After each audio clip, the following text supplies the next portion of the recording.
Da, da, se vede bine. Vede frumosule? Faceți cu mâinile și cu picioarele și cu picioarele. Alinierea. Hai. Da, aliniem pe partea asta, nu? Nu știu aici. Ne bate Ochii soarele, în nu? soare. Mai bine pe partea altă. Trece pe partea altă. Ochii în soare. Pentru că aici ne filmează, pe partea cealaltă nu ne filmează. Exact.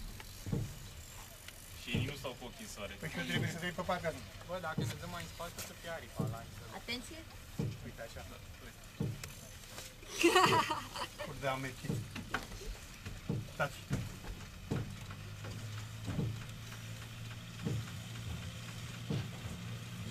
Eu pe băieți! Așa că Hei, cine sună? Nu mă aici! Hai, doamne, aici de meu! Hai! Nu mă aici! Nu mă vreau, repăs! Da-mă, comanda! Nu marcare, la subrăgeana!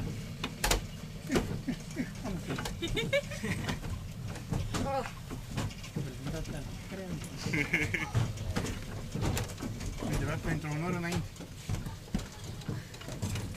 Hai, primii stânga, următorii dreapta! Ce faci mâna la arică? Hai mă! Hai mă, trec pe scaun. Ce să întâmplă, mă? A blocat. Nu merge semafor. Nasul.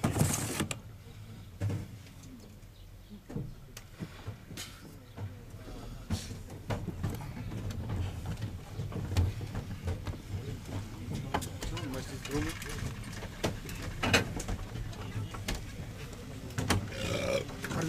Pardon, mă scuzați.